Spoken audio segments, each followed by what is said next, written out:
Bismillahirrahmanirrahim. Assalamualaikum warahmatullahi wabarakatuh. Salam bahagia. Perkenalkan, saya Neneng Ice.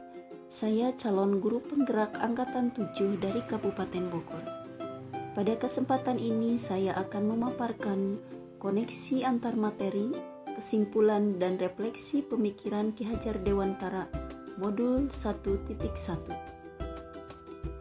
Sebagai pertanyaan pemantik yang pertama, apa yang saya percaya tentang murid dan pembelajaran di kelas sebelum saya mempelajari modul 1.1 ini? Yang kedua, apa yang berubah dari pemikiran atau perilaku saya setelah mempelajari modul ini?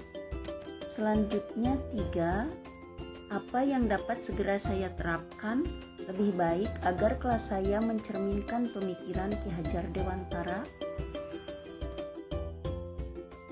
Yang saya percaya tentang murid dan pembelajaran di kelas sebelum saya mempelajari modul ini, guru adalah pusat pembelajaran.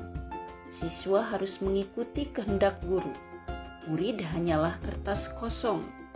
Murid memiliki keseragaman dalam berpikir, dan hasil pembelajaran yang utama adalah kemampuan kognitif dengan mengukur ketuntasan kurikulum dan ketercapaian KKM.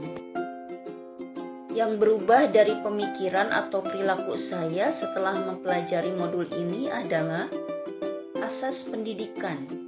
Menurut Ki Hajar Dewantara, pengajaran merupakan proses pendidikan dalam memberi ilmu atau berfaedah untuk kecakapan hidup anak secara lahir dan batin.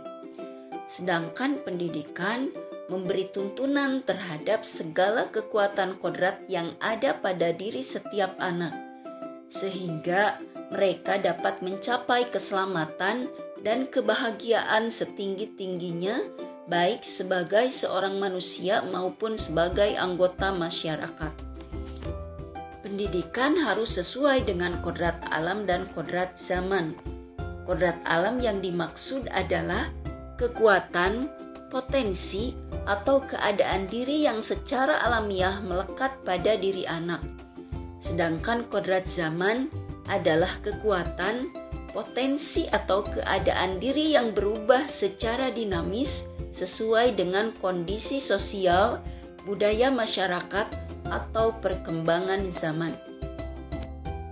Selanjutnya, murid adalah pusat pembelajaran. Nah, murid bukanlah sebagai objek pembelajaran, tetapi sebagai subjek pembelajaran.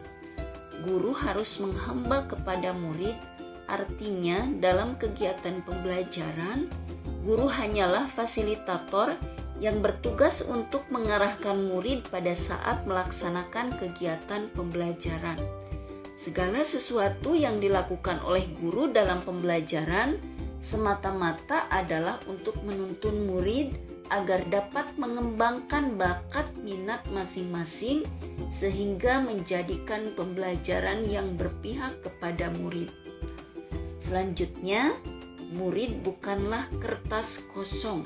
Artinya, murid datang ke sekolah bukan seperti kertas kosong yang akan diwarnai sesuai kehendak guru. Murid sudah memiliki kodratnya masing-masing.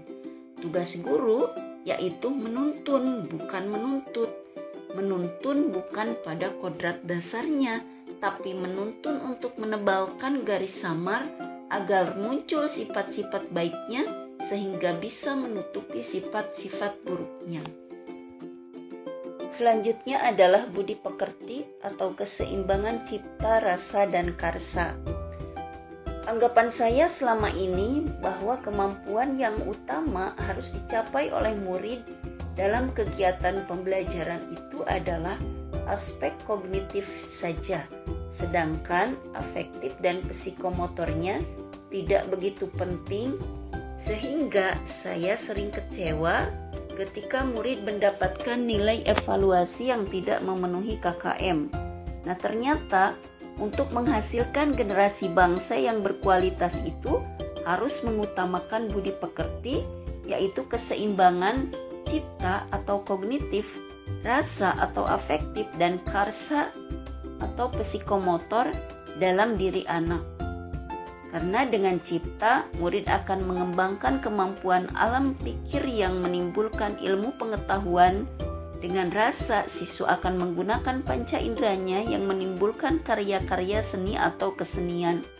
Dengan karsa, siswa menghendaki kesempurnaan hidup, kemuliaan, dan kebahagiaan, sehingga berkembanglah kehidupan beragama dan kesusilaan.